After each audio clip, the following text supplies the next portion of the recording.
So, this is my first stream ever, so I'm a little bit nervous.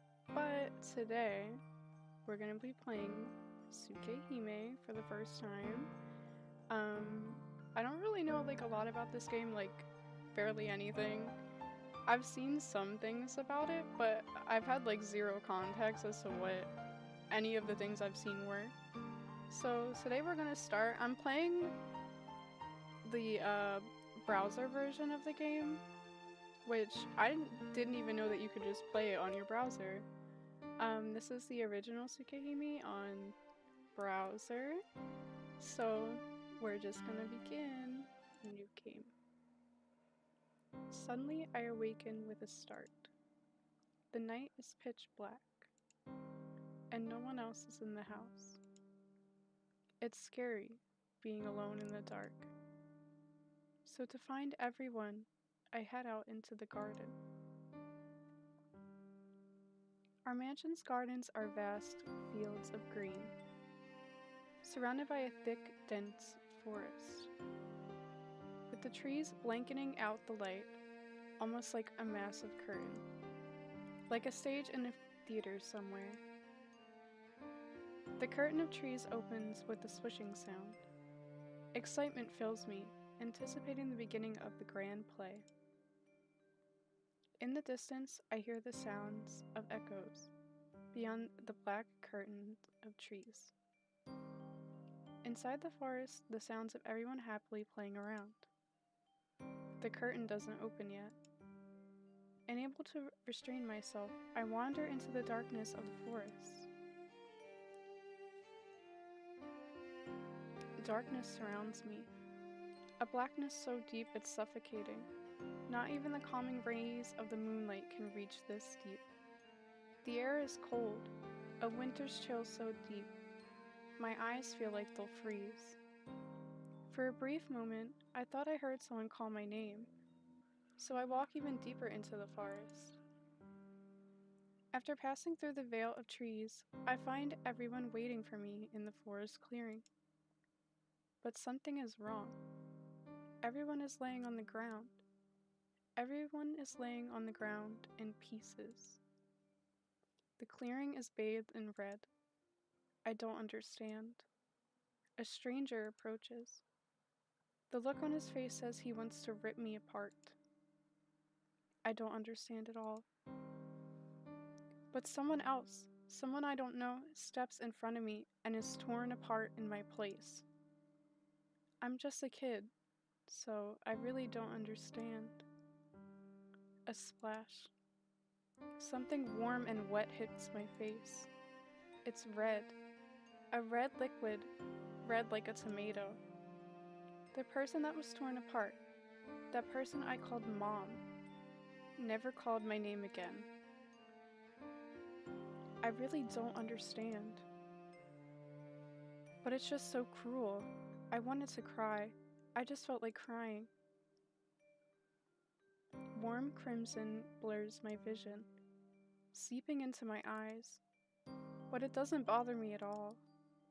The lonely moon floats above me, bearing witness in the night sky. It's strange. Why didn't I realize until now? Such a cold, horrible nightmare. Yes, I didn't realize it. That tonight, the moon is so beautiful. Ooh, what's happening? Prologue.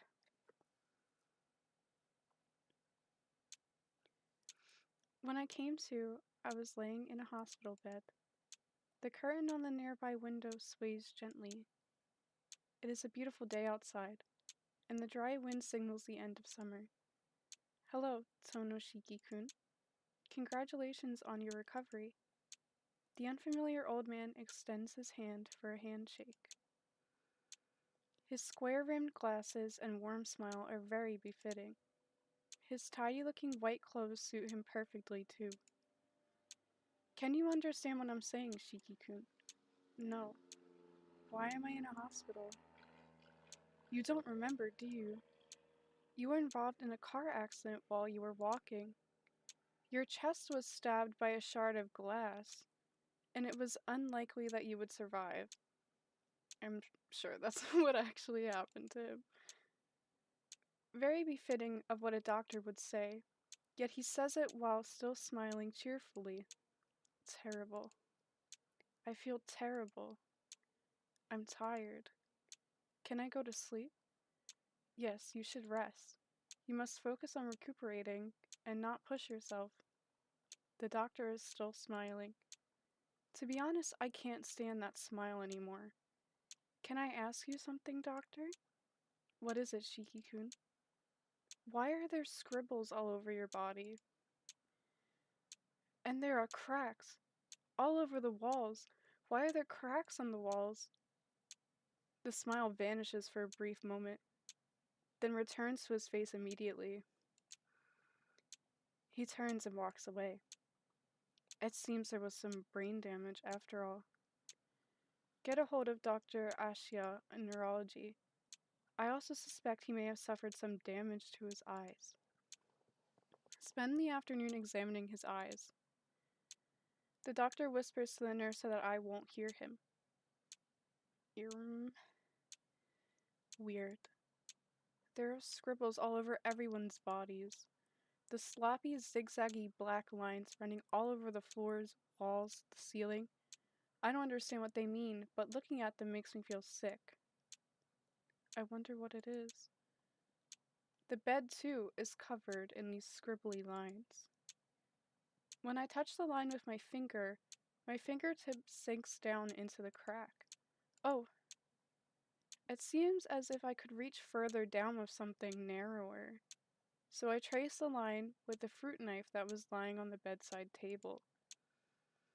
It didn't use any strength at all, yet the knife sinks into the bed, all the way up to the hilt. It was fun, so I dragged the knife along the scribbly line. Thud.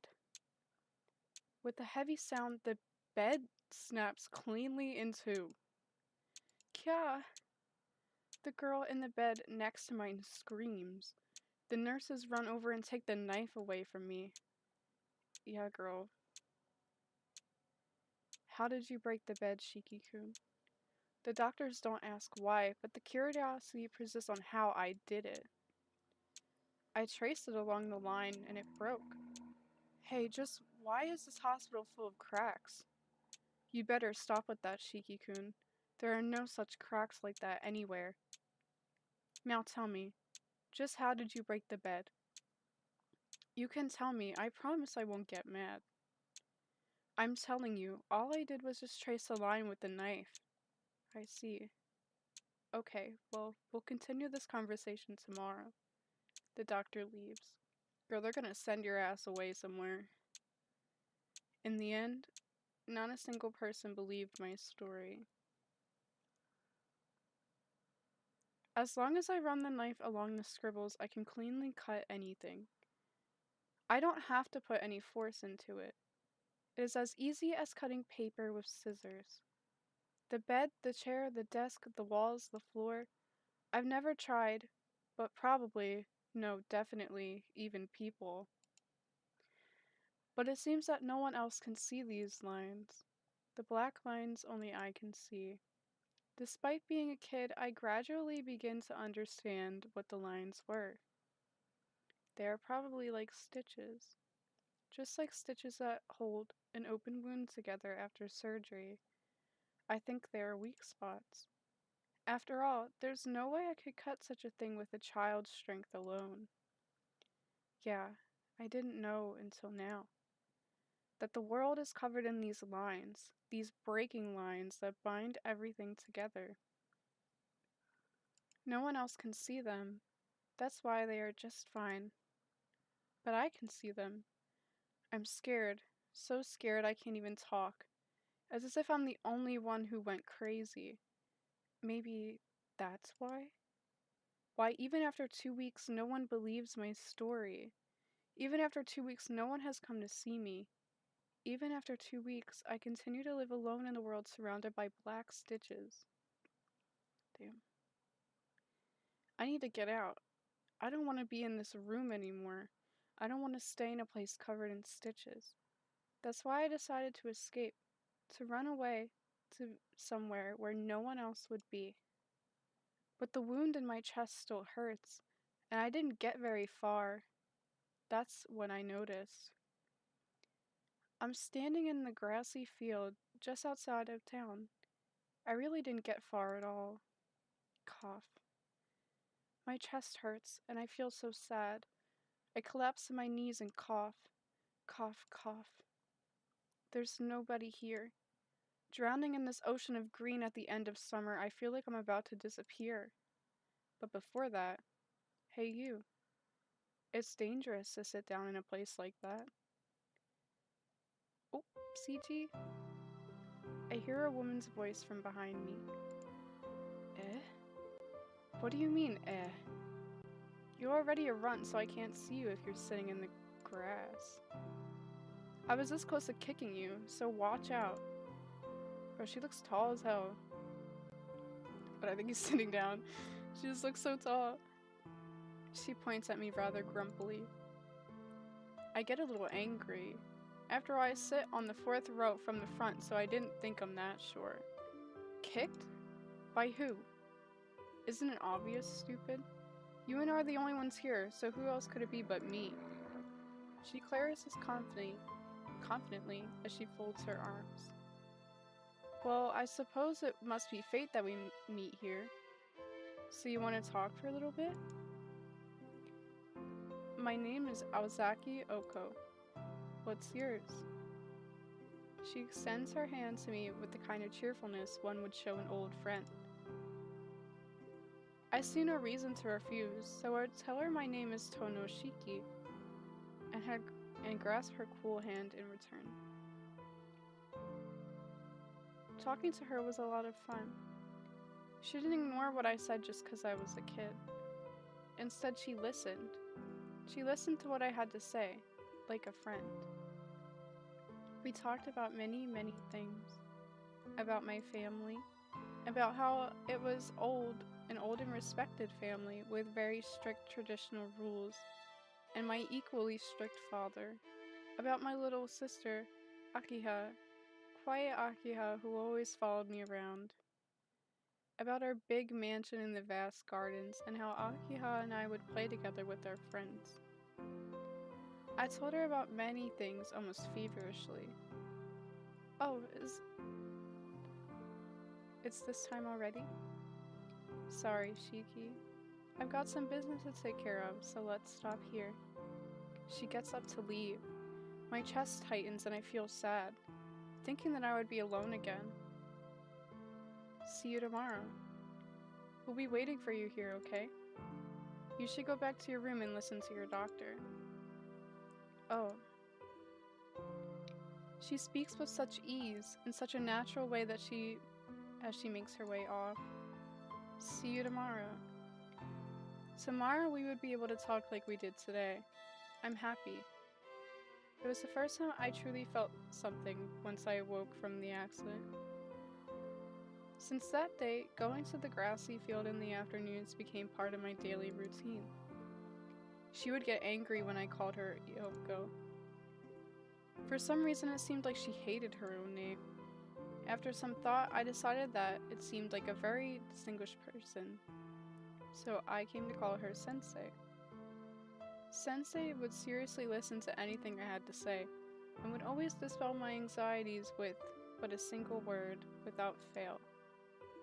I was suppressed from the accident, but slowly, thanks to Sensei, I began to return to my former self. Even though scary black scribbles didn't seem so scary anymore when talking to Sensei.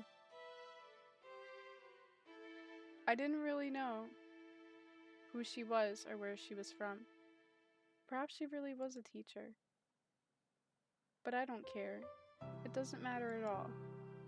Because it's fun being with Sensei. That alone is what matters, and that alone is more than enough. Hey, Sensei, look what I can do. I wanted to surprise her one day, so I used the fruit knife I brought from the hospital. I cut down a tree growing in the field. That's not like before. I run the knife along the scribble-like line and cut it cleanly across the base. Amazing, isn't it? I can cut anything easily, as long as it's somewhere where I can see the scribbles. She's gonna tell him, like, girl, what the fuck are you doing? No one else can do this, right? Shiki. She slaps me across the face. Sensei? What you just did was extremely thoughtless. Sensei gives me a hard, piercing glare. But I didn't realize I just did something I definitely shouldn't have done. With Sensei's severe expression and the pain from my cheek where she slapped me, I felt very, very sad. I'm sorry. Before I knew it, I was crying. Shiki. Then a gentle, warm feeling envelopes me. There's no need to apologize. It's true that you did something I should be angry at you for, but it's definitely not your fault. Sensei squats down and hugs me. But you know, if someone doesn't tell you otherwise now, one day you're going to make a mistake that you can never take back. That's why I won't apologize. You can hate me all you want if you feel that way. No, I don't hate you, Sensei. Really? I'm glad you feel that way. I guess it was fate that the two of us met here like this. Sensei began to ask about the scribbles I could see. As I told her about the lines, the black jagged lines that somehow only I could see, Sensei's embrace tightened. Shiki, what you are seeing is something that should never be seen by anyone or anything.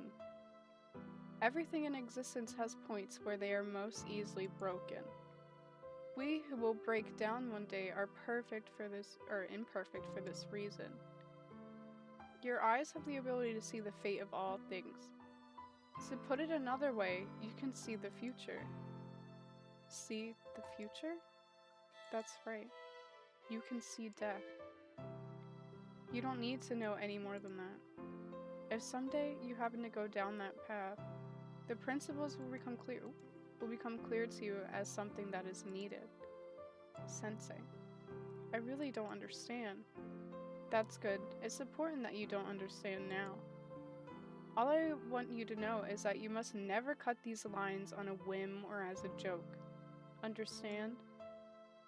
If you do so, your eyes will begin to take the lives of others too lightly, and that is the worst thing that could possibly happen. Okay. I won't do it if you say so, Sensei. Besides, it kind of hurts my chest. I'm sorry, Sensei. I'll never do it again. Good for you, Shiki. Never forget the feelings that you have experienced here today. If you stay that way, I'm sure you'll find happiness. Sensei finally lets go of me. But Sensei, I see those lines and get worried. They'll be cut as soon as I trace them, right? Then it wouldn't be weird for my surroundings to come apart at any time. You're right. I'll be able to help you with that at least. It seems as if that's the reason why I'm here. Sensei sighs, then favors me with a warm smile. Shiki, I'll give you a very special present tomorrow. I'll give you your old life back, the one you were living before the accident. What the hell does that mean? The next day. Exactly the 7th day after I met Sensei, she arrives in the grassy field carrying a large trunk in one hand. Here. If you put these on, those strange scribbles won't be visible anymore. What she gave me was a pair of glasses. But my eyes are fine. Just put them on. The lenses don't have any magnification or anything. Sensei forces them on me. Suddenly, whoa, incredible. This is amazing, Sensei. I can't see the scribbles anymore. Not at all. Of course. I had quite a time stealing Mystic Eye Killer from my older sister to make this Ozaki Oko masterpiece. So treat them well or they'll be hell to pay. Got it? Yep. Mystic Eye Killer? I'll take good care of them. You're incredible, Sensei. You made all those horrible lines disappear just like that. It's like magic. Of course, I am a sorceress after all. Giving me a proud smile, Sensei puts her trunk down on the ground. But know this, Shiki. Those lines haven't disappeared. It's just that you can't see them. Once you take the glasses off, you'll be able to see them again.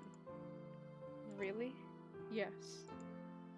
That's the only thing that cannot be fixed. Your only choice is to keep living your life and do your best with the eyes you have now. No. I don't want these scary eyes. If I cut those lines again, I'll end up breaking my promise to you. Oh, you mean never cutting the lines again? Silly, you can break that promise whenever you like. Really? But you just said it was something I shouldn't do. Yes, it is. But that is your gift, Shiki. It's yours to use as you see fit. No one else but you has the right to judge. But out of all the abilities one can have, yours is terribly unique. If you have such a power, that means there is a meaning behind you having it. God doesn't give us powers for no reason. You might say that you were given the mystic eyes of death perception, because one day a time will come when you will need them. That's why you must not live in denial of their existence. Sensei squats down so her eyes would be level. Oh, but you know, that's why you must never forget. You are a very kind and honest person, Shiki. As long as you remain the way you are now, your eyes will never bring forth any wrong. However, I'm not telling you to become a saint. All I'm saying is live true to yourself and become a man in the manner you think is right. Since you can accept your mistakes and are able to apologize, I know that in 10 years you will become a great man. That being said, Sensei stands and reaches for her trunk. Oh, but I must say, unless in exceptional circumstances, you shouldn't take the glasses off. Special powers attract other special powers. Only when you decide there is no other way you should take off those glasses, and even then, be mindful of how you use your power. Power in itself is not evil. What is evil rests solely in the hearts of the ones wielding such power. Be it for good or evil, it will be up to you and the choices you make. She picks up her trunk. Sensei doesn't say any more than that. But deep down, I knew we would have to part. It's impossible, Sensei. I can't do it. I won't understand by myself. The truth is, I was afraid before I met you. I was only able to return to being me because you were with me. I can't do it. Not even with these glasses. If you're gone, I can't do it. Don't say such things, Shiki. If you tell lies that even you yourself can't believe, you'll only make whoever hears you sad. Sensei raises her eyebrow in displeasure and pokes my forehead. You know it yourself, don't you? You're all right now. So don't say stupid things and give up on the self that you finally found. Only you can choose to be you. No one else can do it for you. Sensei turns around. Well, this is goodbye. Listen, Shiki. Life is not easy. Everyone's life is a hard, long, rocky road filled with many pitfalls. You have more power than anyone else to do something about that, so pull yourself together. Sensei is leaving. I was sad, but I'm Sensei's friend, so I have to see her off properly. Yes. Goodbye, Sensei. Well done. That's right, Shiki. Hold on to that confidence and always live true to yourself. When you find yourself in trouble, calm down and think things through carefully. Okay? A solution will always be present. It will always present itself if you do. It'll be alright. You'll manage, even on your own. Sensei laughs happily.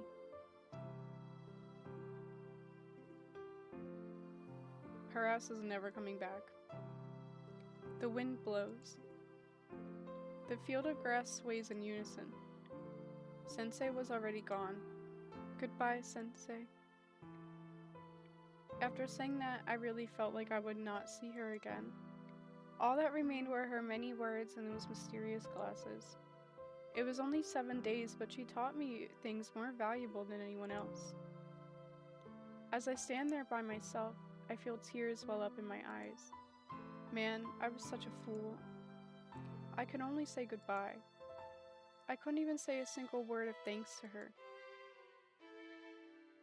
I left the hospital soon after that. Afterwards, I didn't return to the Tono household, but was taken to live with my relatives instead. But it's alright. Tono Shiki will be just fine, even by himself. I'll spend a new life with my new family. And like that, the Tono Shiki's 9th summer ended. The new autumn arrived, and I think I became more of an adult.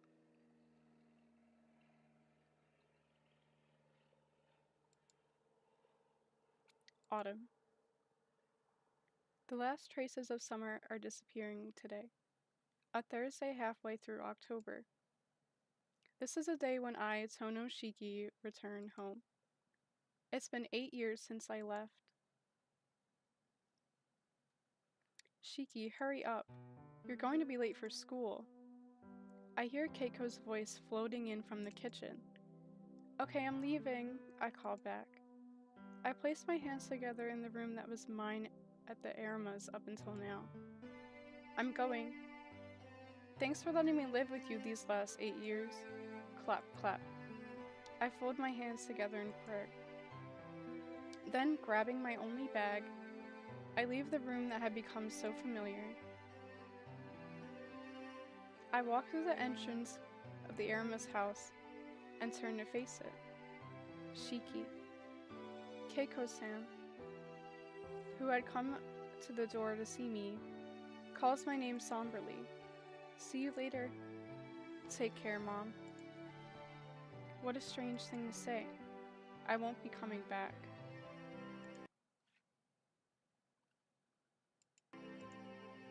Never again will I pass through this door as a member of the Arima family.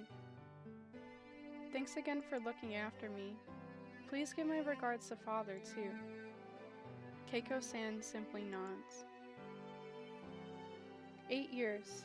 The eyes of the person who had been my mother look so sad. I don't think I've ever seen her like that before. I'm sure it'll be hard for you at the Tono's house. Please watch yourself. Your body is weak and you mustn't overdo it. You'll be okay. After 8 years, I'm just as healthy as everyone else. I'm a lot tougher than I look. I suppose you're right. But the Tonos are different from everyone else. I'm worried they'll be too much for you. That's scary. I know what Keiko-san means. My home from today forth will be a mansion, an uncommon sight in this day and age. Not only is the house amazing, the family itself is highly respected. I said they hold significant investments in many corporations. To top things off, it's my true home. The Arimas have only been looking after me, but it's already decided. Yeah, it's something that's decided already. Alright, I'll be heading off then. Thanks for taking care of me. I repeat those words one last time and turn my back on the household I had grown so accustomed to after these 8 years. Sigh. I leave the Arimas and start walking to school with a heavy heart.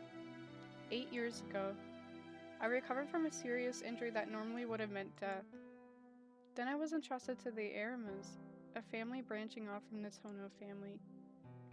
I lived with my real parents at the Toho mansion up until I was 9. Then I lived at the Arimas for 8 years until now, my 2nd year of high school. I lived a normal life as an adopted son.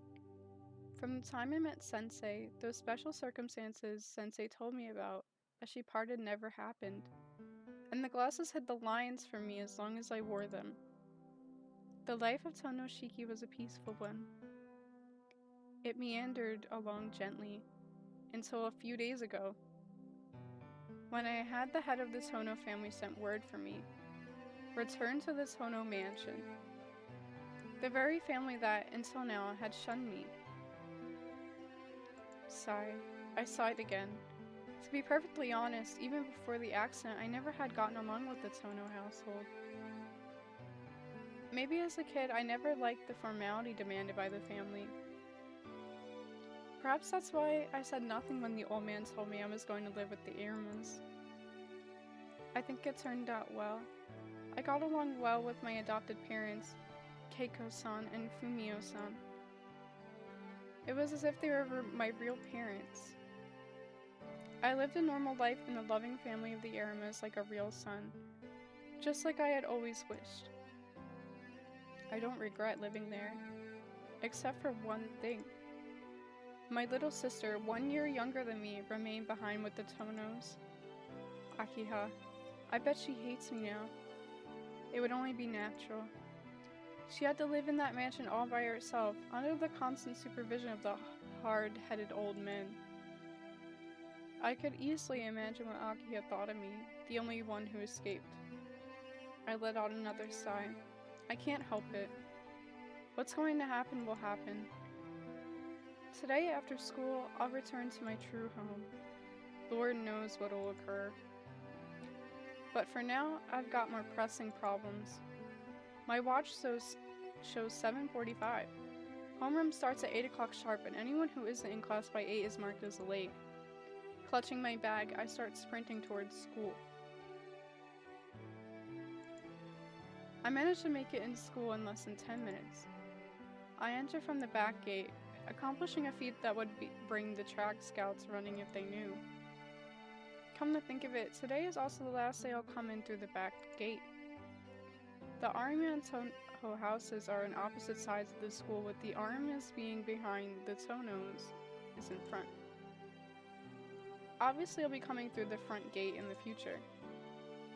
And I quite like the lonely atmosphere back there too. For some reason, the black gate at our school isn't really popular. Only 10 people or so, myself included, usually use it. It's quiet and pretty devoid of people day or night. Clang, clink, clink, clang. Like I said, pretty quiet. The sound of a hammer mixed with distant birds singing reaches my ears. Hammering, huh? Clang, clink, clong. A half-rhythmic ringing comes from one corner of the courtyard. What is that? Homeroom begins in less than 10 minutes. I don't have time to stop and find out, but I am pretty curious. Right now... Oh. I'm gonna save. Let's go. The source of the noise soon becomes apparent as I walk through the courtyard. A female student is crouching in the middle of the tree-lined path, working with a hammer and nails. What is she doing? There are only a few minutes left until homeroom. Maybe she doesn't have a watch. At the moment, that's the best I can come up with. Still, to notice and then just ignore her would be somewhat cruel. I approach her unhurriedly, try not to surprise her and speak. Hey, homeroom is starting soon. Huh? The squatting girl raises her face. The ribbon on her uniform displays the color of a third year. The older student looks at me while holding her hammer. Her gaze through those glasses is so direct I feel like I'm being pulled in. She has glasses too. I don't know if she needs them to actually see or she's in the same situation though. Her serious eyes make me want to apologize for bothering her. The splint she was facing is rotted beyond use. Come to think of it, our school's rear courtyard is in a terrible state of disrepair. The splints are neglected and the flower beds untended. Apparently the teachers intended for the students to conduct a big cleanup at the end of the year, so the maintenance men have done nothing since summer. I take in the situation with a single glance. The girl with the hammer is repairing the broken down splints, paying no mind to the fact that her tied uniform is being dirtied. She has sweat on her brow, and it looks like she has been swinging her hammer in the most serious manner. But as far as I know, there's nobody in charge of repairing public property at this school. What is it? The older student asks, adjusting her crooked glasses. It's nothing. I was just wondering what you were doing. As you can see, I'm in the middle of fixing the splints. Yeah, I can see that. That's not what I meant. I was wondering why you were doing something like this. Won't the maintenance people take care of it anyway? The older student laughs to hide her embarrassment. I'm the kind of person who can't stand seeing a mess like this. I just can't leave them alone. It seems as though she's repairing the splints because she just couldn't let them stay that way. What an odd senpai. That's why you're fixing it on your own? If you don't like the mess, why not just avoid coming here? Well, my classroom is over there. Senpai points to the second floor classroom facing the courtyard. My seat is next to the window, so it's easy for me to see the courtyard. Well, usually I just bear it, but when I took my seat today, I was surprised to see all the splints in this area were broken. Senpai's face clouded as if to say, isn't that terrible? Apparently she's upset, although she doesn't look seriously angry. You know what they say, strike while the iron's hot and all. I borrowed the tools from the office and decided to fix them myself. And so the explanation ends. Making a bow, Senpai returns to hammering the nails. Alright, I understand all that, but how about we leave it here for now? Homeroom is less than 5 minutes.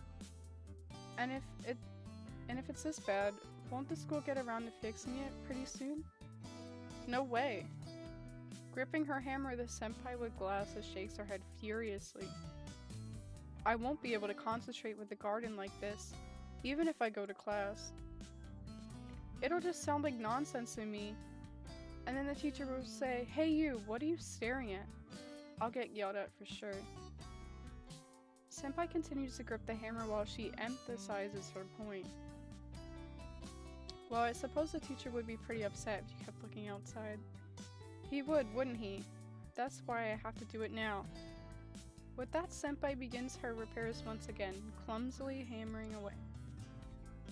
She's obviously not used to using a hammer. Clank, clank, rings the hammer as it hits the wood. By the looks of it, there isn't just 1 or 2 broken splints. I can't even begin to guess how long it'll take to repair all of them on her own. Damn. The bell begins to ring. Looks like first period started. I give up considering things have gotten to this point. I sit down silently and begin to help repairing the splints. Once I begin to help, I quickly realize mending them isn't that difficult after all. Although the older student is not used to making repairs, she is quite skillful anyway. She's already gotten the hang of it, and work is proceeding at a brisk pace. Senpai's movements are quick and sharp, and I enjoy watching her. She really is quite clever. Before I know it, there is only 1 splint left to repair. 30 minutes have passed. I can't stay here any longer, and only 1 more would be no problem for Senpai. Well, I'll be going. I stand up and dust off my pants. The student with the glasses also stands up and begins to stare at me. She really is staring. Girl, we see him. Come to think of it, just who is she? I hadn't given it any thought because of what I was doing, but when I stopped to consider her, I realized she is quite beautiful. Someone this good looking would be known by every male student. They'd be talking about a 3rd-year beauty. I have to go. Don't work so hard, senpai. She gives an obedient nod. Even though she's older than me, it's almost like dealing with someone younger. Thank you for helping me. I'm glad you did. She makes a quick bow. I'll be sure to come say hello during lunch.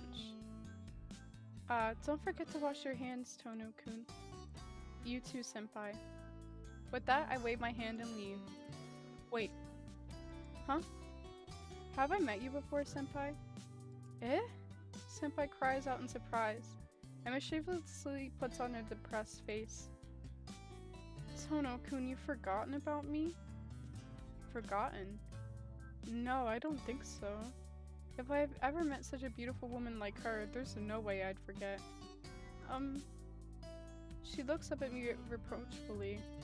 Those eyes. I'm sure I remember from somewhere, don't I? Come to think of it, we exchanged greetings once or twice before, hadn't we? CL-senpai, isn't it? Apprehensively, I suggest her name. Yes, and I'm glad you remember. You seem the type to space out and forget, Tono-kun. I don't think I space out, but there's nothing I can do about the fact that I forgot. See you later then. Sorry for keeping you. CL-senpai bows again. I watch her go, then start to walk towards the school building. When I reach my class, it's already the break after first period. I slip into the room while everyone's busy talking. My desk is the window seat at the very back row. That's literally the main character seat in every single anime. So I can sneak there without drawing any attention. And when attendance is taken in the second period, everyone would probably say, hey, when did Tono get here? It's a strange quirk in an otherwise dull class. But I guess that plan won't work this time. Oh my god. Yo, truant boy. It's totally unlike you to be late. I sigh. It feels like reality is being hammered back into me after the pleasant time I spent with senpai. What's with that sour face of yours? Being late when I'm already on time? What do you think you're doing? Hey listen, I'm not coming to school for your sake, you know. What? But I'm coming to school for your sake. That's so unfair. Words fail me. I wonder, like I have many times before, how did I end up knowing this guy? His hair dyed orange, his ears pierced, his vicious glare that screams he will pick a fight with anyone, anytime, and his wearing of rebellious clothes. Nui Urihiko is the only free-spirited outlaw in her university-oriented high school. We've been bitter enemies since middle school, right? If you take a carefree face like that in front of your rival, you better be prepared for trouble. In any case, Arihiko is a loud guy. Yo, morning Tono. Before I know it, everyone in class is looking my way and greeting me. Shut up, Arihiko. You're running my chance to slip into class unnoticed. And why am I your rival anyway? There are plenty of other tough guys around, so stop bothering me. Well, he still owes me close to 10,000 yen from middle school, so I guess that doesn't make him my enemy. Why are you only mean to me, Tono? You're like a saint to everyone else. It's not fair. What, you just figured that out? Life's not fair. You really are only mean to me. I didn't try particularly hard to be cold to Arihiko. That's just the kind of relationship we have. By the way, Arihiko, what's a chronically late night owl who never shows up until second period doing here in homeroom? It's a little… no, it's very odd. Ahaha, I was thinking that too. I guess being at school on time isn't just for when I happen to wake up early. Well, I won't comment on your hobbies, but what I'm asking is why you woke up early. Why I woke up early? I guess it's because I can't stay out late since all that fuss started. So I actually go to sleep at night now. You've heard the stories about those serial killings, haven't you? Serial killings? I see. Come to think of it, I did hear something like that. I feel a tinge of regret at needing Arihiko to remind me. For the past 2 or 3 days I had been debating whether or not to return to the Tono household, so I completely lost touch with the news. What was that again? They've given it some really nasty name, like the freakish serial killings or something. There's more to it. So far, all the victims have been young girls. The 8th victim was only 2 days ago, and to top it all off, they were all— wait, what happened to them again?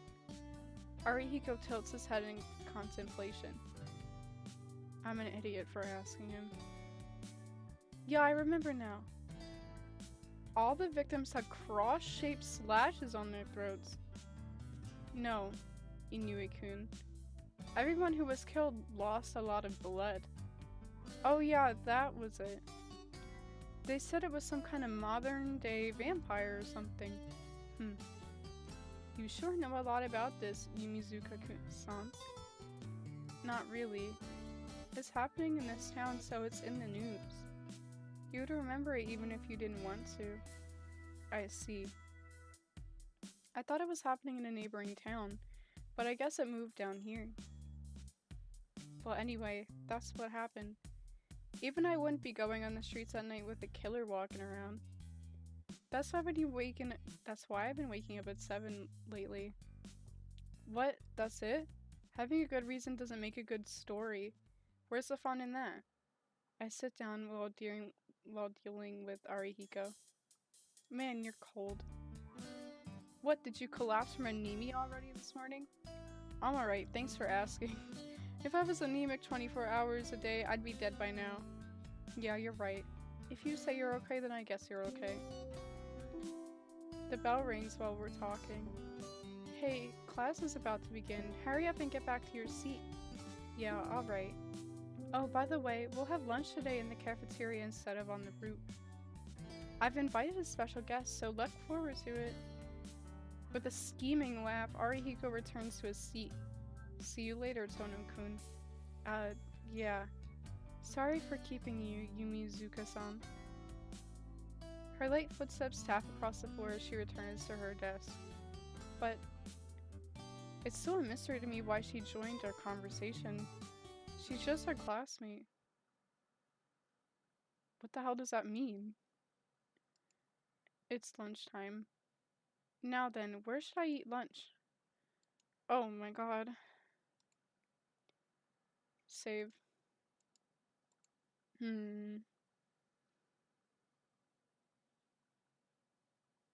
Let's go to the cafeteria, because they said that they were gonna eat in the cafeteria. The cafeteria is packed as usual. A long line of people waiting for their orders had developed. Casting a glance at the students holding their meal tickets, I sit down at Arihiko's table. So Arihiko, who is this special guest? That's odd. We arranged to meet here in the cafeteria. Hold on, I'll go check things out. Arihiko runs off, leaving his curry udon. Chikara udon is my choice. I hope he returns before the noodles go stale.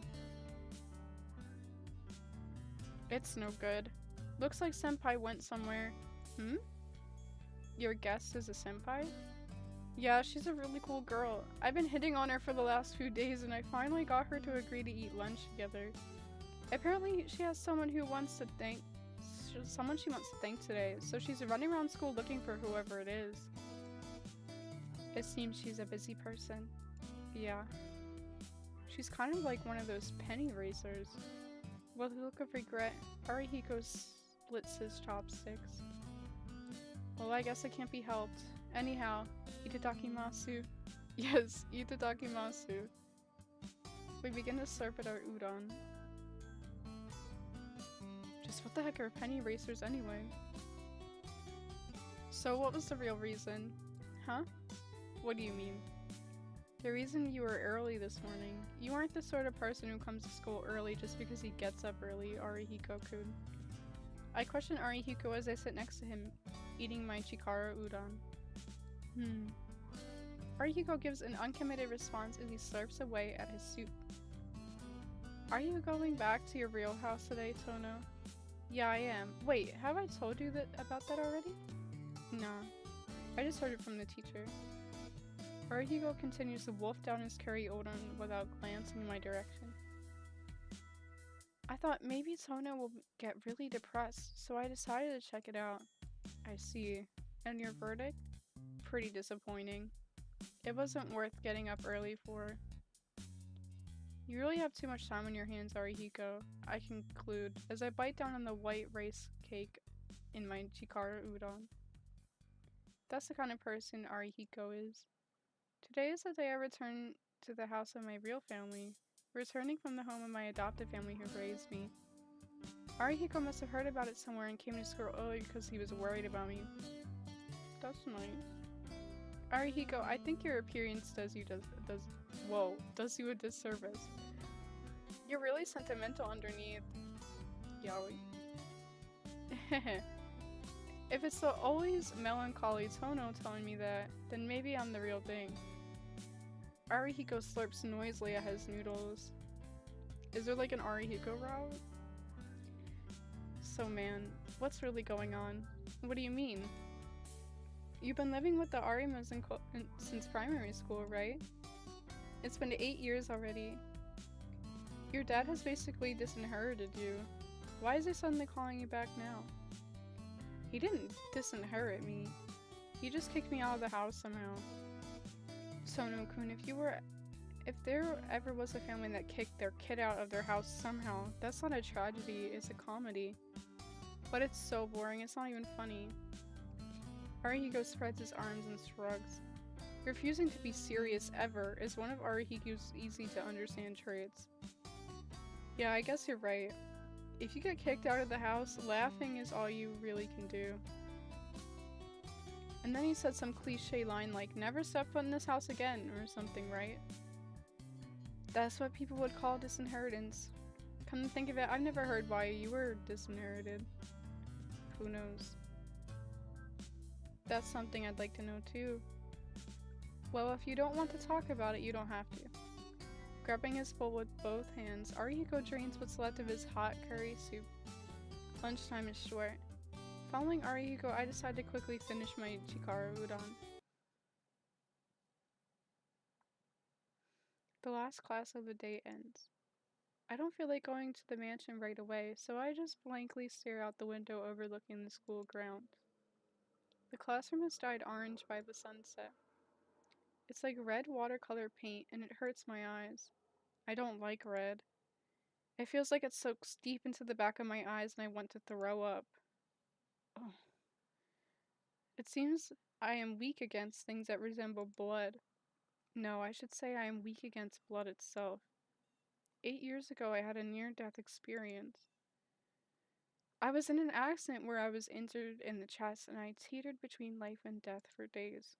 I should have died instantly, but miraculously I survived. Maybe it's because of the great medical treatment. However, the injuries were so severe that I don't even remember the accident. 8 years ago when I was a child. I felt a thud pass through the middle of my chest and then I passed out. When I woke up, I was in a hospital bed. All I could remember afterwards was the pain and the cold. I don't remember much of the accident, but even today, the scar on my chest remains.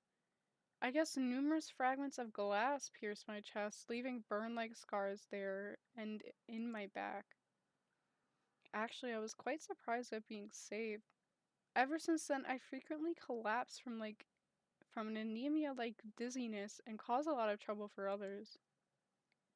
Maybe that's why my old man believed I was unfit to be an heir to the Tono household and entrusted me to our relatives. The wound on my chest, huh? The huge scar in the middle of my chest, hidden from view by my uniform. Now that I think about it, after that accident was when I started to see those lines. I am unable to forget them. I am able to forget them thanks to the glasses that Sensei gave me. But I think I would have gone completely mad if I never met her. Keiko-san, the person who had been my mother up until now, said that when I left the Tono household wasn't normal. No problem. I'm not a normal person myself. Adjusting my crooked glass as I pick up my bag. I can't stay in the classroom forever. Now then. Damn, there's a lot of choices. Okay. visual novel players when they get to hit a button.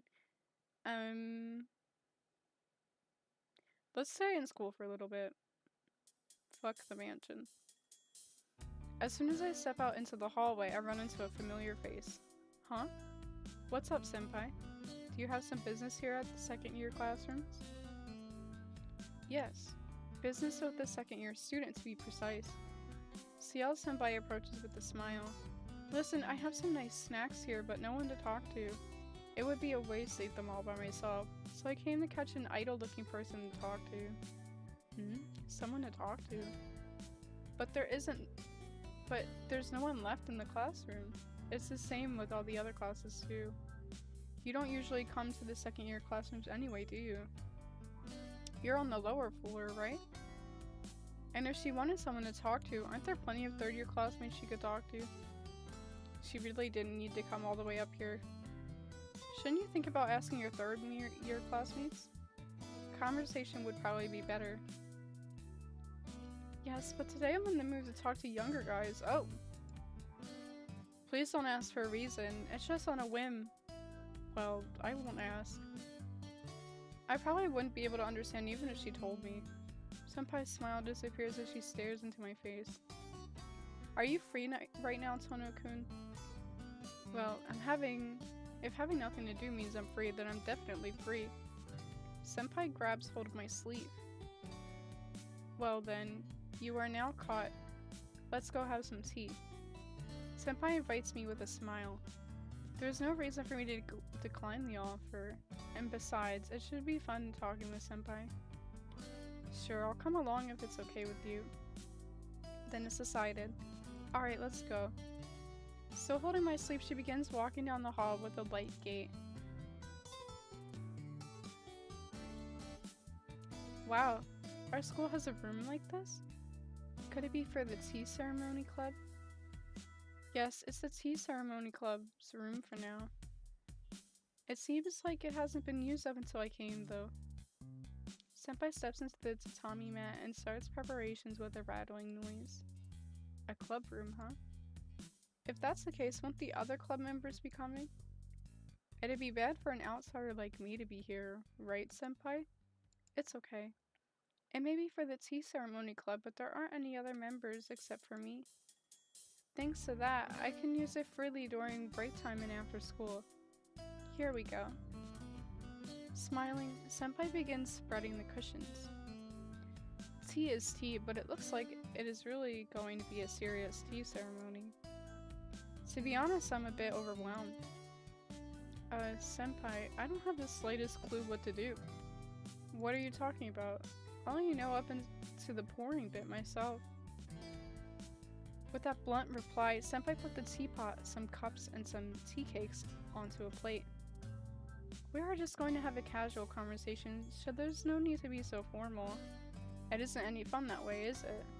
Smiling softly, Senpai pours tea into her own cup. I just don't get you, Senpai. Mumbling, I pour my own tea. I slurp some. Picking up the tea cake and putting it in my mouth, I sip again at the tea. I was never involved with it, but the Arima family has a prominent tea ceremony family. Being raised in a household like that, I'm used to drinking tea and doing nothing. Senpai looks at me with a somewhat troubled expression. What's wrong, Senpai? You look a bit unhappy.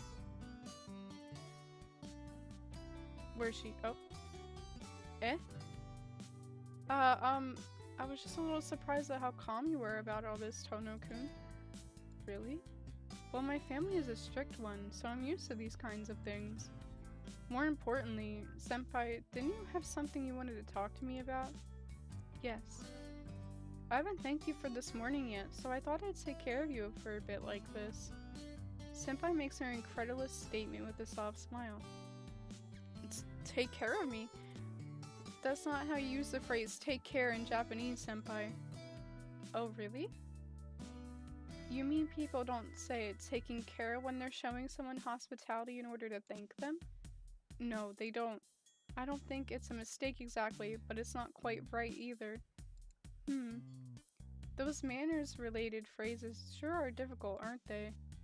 I suppose I shouldn't try to use them if I'm not familiar with them. Senpai laughs embarrassingly. No, not at all. They say manners come from the heart after all. As long as you have the right feelings, it's just a trivial error. Senpai's eyes snap in my direction as she stares at me. Her gaze is so serious I feel like she just became some kind of rare... I feel like I just became some kind of rare animal in a zoo. Senpai? Did I just say something rude? Senpai continues to stare at me. Senpai? For some reason, I feel incredibly embarrassed. It really does suit you well, Tono-kun. Being younger yet calmer than me, you're impertinent. Senpai glares at me. I don't understand how her mind works at all. I'm sorry. It was kind of arrogant of me to speak like that. Yes, it was so impertinent I was moved. She lowers her shoulders with a sigh and sips her tea. I've become curious about you, Tono-kun. Please, talk to me. It can be about anything. Senpai straightens her posture with an attitude like a teacher looking at her student. It doesn't seem like I can refuse. Well, okay. But it's not going to be very interesting if we're just going to be talking about me, Senpai. Senpai responds with a smile. I've got no choice. It's not like me, but I suppose I'll talk to her about school. In the end, Senpai was happy to listen no matter what I talked to her about. It was surprising to see her get so worked up when we were talking about middle school. Apparently, Senpai had never been on a school trip. That sounds nice. Everyone going on a trip together, she said, her eyes twinkling. It was quite an impressive sight. At any rate, I held a one-sided conversation for an hour, but it made me rather tired. With Senpai's permission, I decided to head home. I walked along a different path than the one I usually take. Passing through unfamiliar streets, I slowly approached the Tono mansion. The surroundings are not completely unfamiliar. After all, I had lived here until I was 9 years old. 8 years ago. This is not the first time I've taken this path back to the mansion. My feelings are a little complex. The path home is nostalgic yet fresh. Up until now, I had not looked forward to returning to the Tono household. Now, it doesn't seem so bad. The house I lived in until I was 9 years old. Right now, my sister Akiya is in that utterly un-Japanese Western-style mansion. Tono Makihisa, my old man who hated me, and the master of the Tono household, died a few days ago. My mother died from an illness after Akiha was born, so the Tonos had dwindled down to me and my sister. He died a few days ago? Being the eldest son, you would think I would stand to become the Tono heir, but I have no such privilege. To become the Tono heir means you being bound by a strict upbringing. I have lost count of the number of times my father scolded me after my dislike of not being able to live freely. That was when I got involved in the accident, and my body became weakened. My father saw it as a good opportunity to get rid of me. His reasoning was something along the lines of, someone who could die any moment can't become the heir, even if he is the eldest son. Sadly for my father, I betrayed his expectations by making a recovery, but my sister Akiha was already deemed to be the heir to the Tono household. So I've heard that Akiha, who was already being raised harshly in order to become a proper daughter of the Tono household, received an even harsher upbringing since then. That was a long time ago. I played together with Akiha in the mansion back before the accident. After that, I never saw her again.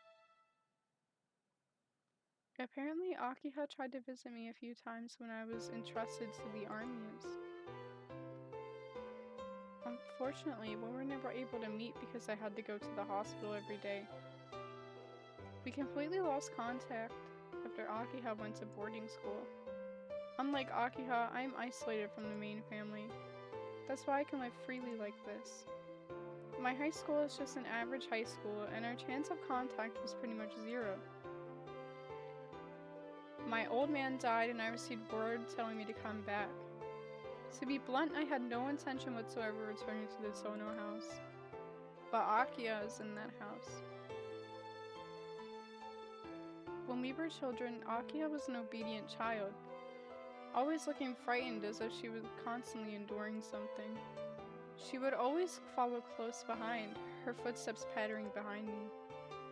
She was frail, and her long black hair and fancy Western clothes made her resemble a French doll. I am worried about her living all alone in that big mansion with the old man gone. But more than anything, I feel guilty. After putting all the Tono family responsibilities on her, and selfishly living a free life by myself. Perhaps my acceptance to return to the mansion is like my apology to Akiha.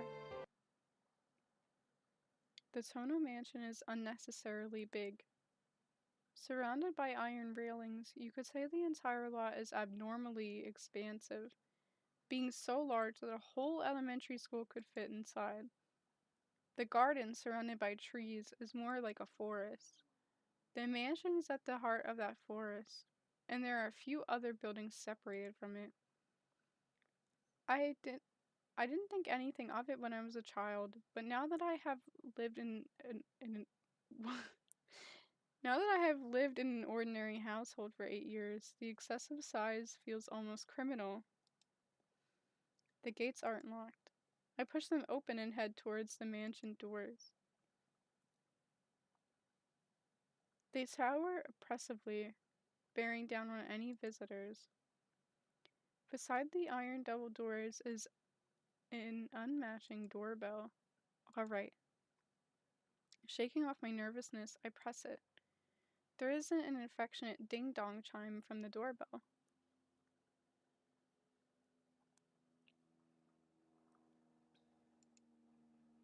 The oppressive silence continues for a few seconds. Then the sound of pattering footsteps behind the door indicates someone's presence. We have been waiting for you. The door opens with a creak. Inside lay the lobby I remembered, and a young girl in an apron. Pink hair. Thank goodness. You're so late, I was beginning to worry that you had gotten lost. I was thinking about going out to meet you if you hadn't arrived by sunset. The girl in the anachronistic apron smiles warmly. No, that's, I am so taken aback by her outdated mode of dress that I can't even form a proper sentence. Perhaps attributing my hesitance to distrust, the girl tilts her head a little. You're Shiki-sama, aren't you? Yeah, but you don't have to call me Sama. You are, right? Oh, please don't scare me like that. I was beginning to think that I had made another mistake back there. The girl's mannerisms are like that of a mother scolding her child. But in spite of that, there's a smile on her face, and it doesn't break the warm feeling about her. She wears an apron over a kimono. She comes out to greet guests and addresses someone like me with Sama. This must mean she's... are you one of the maids here by any chance? The girl answers my question with nothing but a smile. Come, you must be tired. Please do come in. Akiha-sama is waiting for you in the sitting room. The girl quickly crosses the lobby and heads towards the sitting room. Turning back as if she just remembered something, she makes a bow, a full smile on her face. Welcome home, Shiki-sama. Her greeting is accompanied by her flower-like smile. I can't think of any reply, so I just follow her hesitantly. Guided by the girl, I head to the sitting room. It's as if I'm seeing it for the first time. I don't know if I've forgotten about it in the last 8 years, or they had refurbished it since then. Either way, it feels like someone else's house now, and it's unsettling. As I'm looking around the sitting room, the maid in the apron lowers her head in a quick bow. I brought Shiki-sama with me. Well done. You may return to the kitchen, Kohaku. Thank you. It seems that maid's name is Kohaku. Kohaku-san gives a small bow, as to say farewell, and leaves the sitting room. This leaves me and 2 girls I don't recognize. It's been a long time, Nissan, says the girl with the long black hair and sharp eyes. All my thought processes stop at once. My mind goes blank and I can't think of any words of greeting. All I can do is nod with a yeah. I don't think it can be helped. This Akiha that I'd not seen in 8 years is not the Akiha I remember. She's completely transformed into a proper young lady of a noble family. Nissan? The black-haired girl tilts her head slightly. Pathetically, all I can say are dumb-sounding things. My mind is turning in somersaults as I try to recognize the girl before me as Akiha. But it seems like Akiha already recognizes me as her brother. You do not look well. Would you like to rest before we talk? Akiha throws a sharp glance in my direction. Is it just my imagination, or does she look like she's in a bad mood? No, I'm alright. I was just surprised at how much you've changed, Akiha. People do change over the course of 8 years, Nissan. We are in an age of change. Or do you think we would remain as we were forever? What is this? I can feel the thorns in Akiha's words. No, you definitely change, Akiha. You become more beautiful than before. That isn't flattery, that's just how I really feel. And, indeed. But you, on the other hand, have not changed much at all. Akiha answers coldly, her eyes closed. Well, I came prepared for something like this. It is as I thought. It seems Akiha does not think well of me. If you are feeling well, let's finish our conversation. You have yet to hear the details about why you were called back here, Nissan. I've heard nothing more than his son didn't come back to the mansion, though I found out the old man passed away by the papers. If the head of a major company dies, it definitely makes it in the financial papers. Word of Tono Makihisa's death reached his son, Tonoshiki, via the newspaper after the funeral, even though his relatives haven't told him. This disinherited son would pick up the news of his father's death merely by buying a 100-yen newspaper. It might be cynical of me to say so, but the world has certainly become a convenient place. I am sorry. It was my fault that you did not get the news about father. Akiha quietly lowers her head. It's alright. Either way, it's not like he would come back from the dead if I went. It's not something you should be worried about. I am sorry. It is somewhat comforting to hear you say that. Akiha's face is serious, but this is not a topic I care much about. A funeral is a ceremony for those who cannot let go of their feelings for the deceased to achieve such detachment. For someone like me, who cut off such feelings a long time ago, there is no need. Calling you back here was my idea. It would be odd for the eldest son of the Tonos to be entrusted to the army as forever. Now that father has passed away, the only Tonos by blood are you and I, Nissan. I don't know what father was thinking when he entrusted you to the armies, but he is no longer with us, so there's no longer any need for you to live with them. That's why I had you come back here. That's all well and good, but I'm quite surprised you were able to get our relatives to agree to this. Wasn't it they who came up with the idea of leaving me with the armies in the first place? That may be so, but now I am the head of the Tono family. I declined every one of the proposals from our relatives. I would like you to continue living here, Nissan, but this is a place with rules. You will avoid living an overly casual lifestyle you've been living up until now. Haha. I'm afraid that isn't going to happen, Akiha. There's no way I can go back to being some well-mannered gentleman now. Not that I want to. I will not ask any more of you, but to try to. Are you saying you aren't able to do what I already have? Akaha shoots me a cold look. It feels like she's hitting me with her grudge against me for leaving her for the last 8 years. Alright, I get it. I'll try my best. Akiha just stares at me as if she doesn't quite believe me.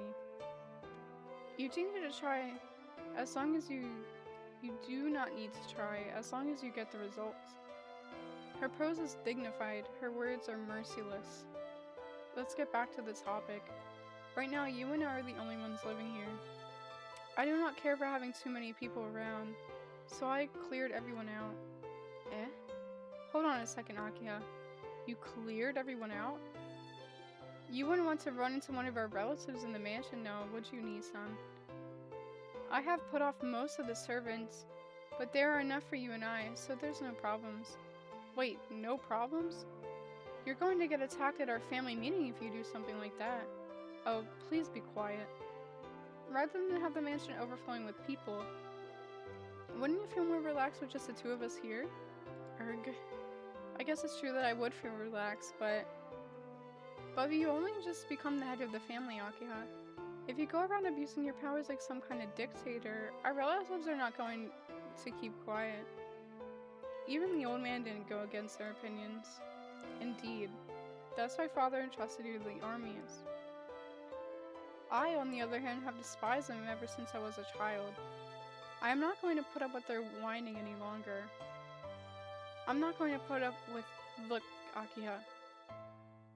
Enough. Just listen. You don't have to worry about me. Please just worry about your own life from now on, Nissan. I can see it's going to be difficult for you anyways. Akiha says sullenly, looking away a little. Now then, if there's anything you don't understand, ask her, Hisui. She looks at the girl standing by her side. The girl called Hisui bows expressionlessly. This is Hisui. She will be your personal maid from now on. Is that acceptable? Eh? Hold on. Personal maid? You mean— In other words, she's your servant. Akiha declares as if it were obvious. I can't believe it.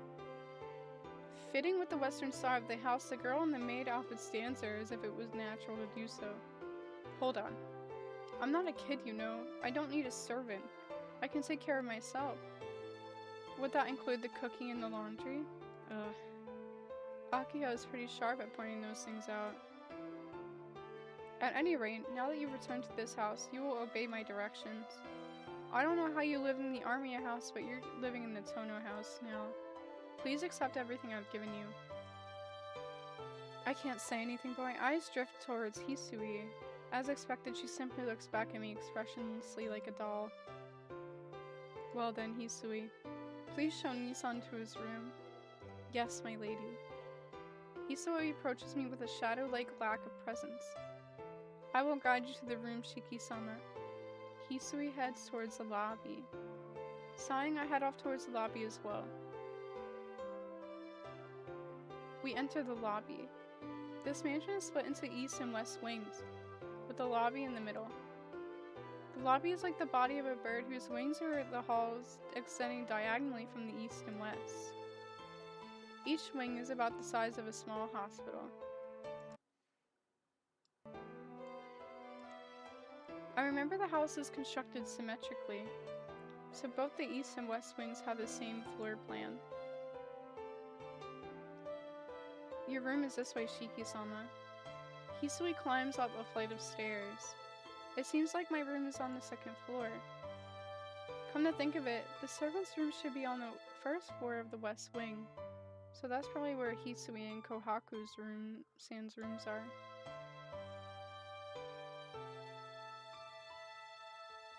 Outside, the sun has already set. The girl in the maid uniform walks along the long, dimly lit hallway without a word. It kind of feels like a wonderland. Without thinking, I'd let my thoughts slip out. Did you say something, Shiki-sama? Hisui stops and looks back at me. No, I'm just talking to myself. Don't worry about it. After staring at me, Hisui bows and starts walking again. I guess this is what they call being at a loss for words. The room Hisui led me to is not one made for a mere high school student to live in. This is my room? Yes. If you are displeased with it, I can arrange a different one for you. No, there's no way I could be displeased with it. It's just a little, no, really too fancy for me. Shiki-sama? It's fine. I'll gladly use this room. Yes. This room has not been touched since 8 years ago, so I do not believe you will find anything unsatisfactory with it. There's something a little odd about the way Hisui said that. It's as if she was implying this was once my room. Hey, is this by any chance my old room? That is what I've been told. Am I mistaken? Hisui inclines her head to the side slightly. I feel relieved. It seems this girl can express emotion after all. Well, it might be now that you mention it. I do remember it faintly, so it must be so. I can't feel any sense of familiarity about this place at all, but I guess that's what it's like after you leave a place for 8 years. I can't get settled here though. I was living in a 6.5 mat sized room until this morning. It's like I'm staying in some high class hotel.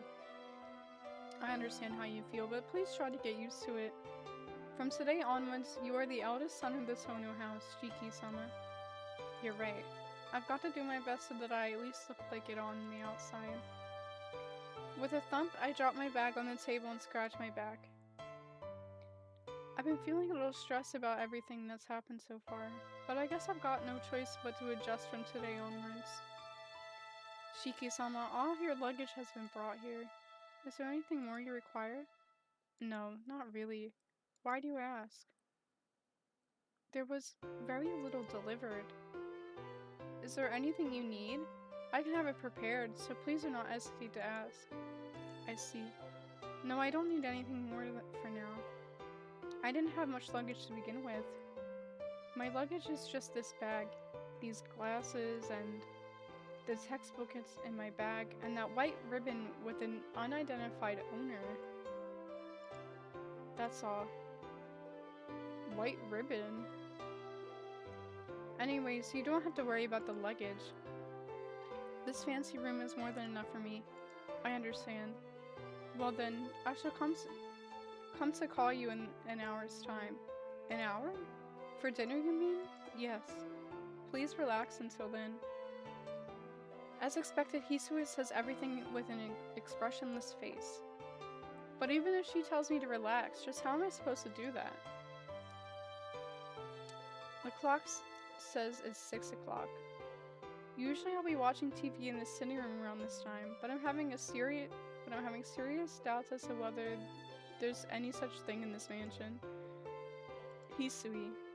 I know it's kind of a trivial thing to ask about, but is there a television in this mansion? A television?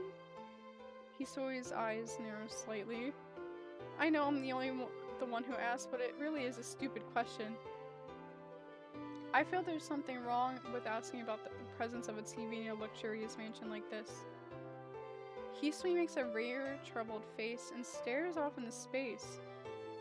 There's no such television in the same room. Some of the visitors did make use of one, but when they departed, they packed it up with their luggage and took it back with them. What?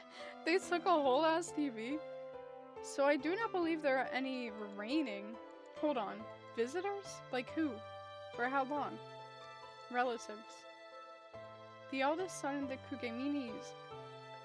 Kugemini-sama from our branch of the family, Tozaki-sama's third daughter and her fiancé, and Kishimi-sama's eldest son came to stay for close to 3 years.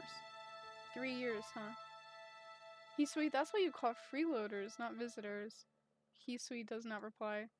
No matter what kind of people these freeloaders were, it seems that servants can't say anything bad about them. Well, at any rate, it seems like those relatives have brought and taken back their own luggage with them. My old man hated the products of modern culture, thinking them all vulgar. There was no way he would ever watch a TV. Akiha, who had been educated by him for the last 8 years, would probably be the same. Well, it's not like I'll die without one. Hisui is silent. Like a perfect example for servants, Hisui says nothing unless she's being asked a direct question. This, of course, this, of course, kind of depressing for me. I want to make that expressionless face break into a smile somehow, but it seems impossible with just any old, half-hearted effort. Oh, there's a library on the first floor of the West Wing, wasn't there? Maybe I'll go find something to read when I have some free time. Hisui does not reply. She just stands there in the doorway. I can't even tell where she's looking. Hisui? Hisui doesn't say a word. Suddenly she looks straight at me. I believe there was one in Nissan's room. Huh? I have no idea what she's talking about. There's one of what? A television. I remember seeing one in Nissan's room. Hisui says as if remembering something from many years ago. Hold on. Nissan? Don't tell me you're talking about Kohaku-san. Yes. Right now the only people working at this mansion are Nissan and I. Now that she mentions it, they do look alike. I just couldn't connect them as sisters because Kohaku-san is always smiling so warmly. And Hisui is always expressionless. I see. Kohaku-san does look like the type of person who'd watch those variety shows. But I balk at going to Kohaku-san's room to tell her. Let me watch your TV. Sorry. Just forget I ever asked. After all, I'll be living here from now on, so I've got to follow the rules of the mansion. God knows what sort of cynical comment I'd go in for from Aki if I started watching television. It seems I'll be leading a scholarly student life fit for a member of the Sono family from now on.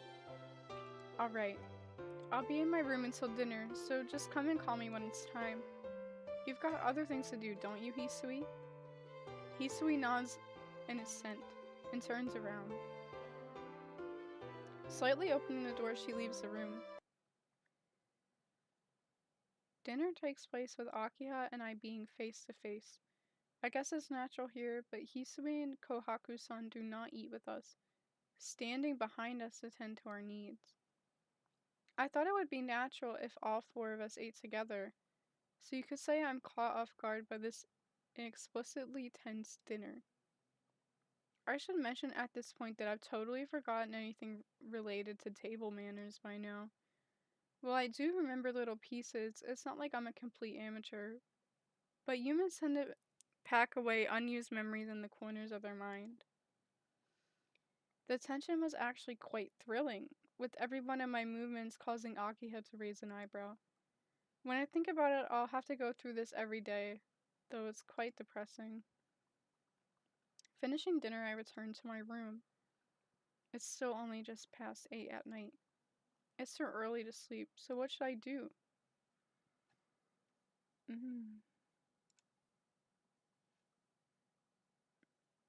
I'm gonna save here.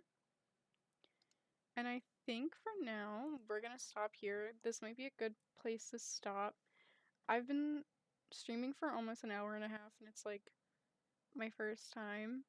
So I think this is probably like a good stopping point for now. Next time I stream, I might go a little bit longer. But yeah, I might stream on Monday, this Monday, if anyone wants to tune in for that. I say anyone, but there's no one here. But whatever. So I'm gonna stop the stream for now, but I'll see y'all next time and I hope you enjoyed. Bye bye.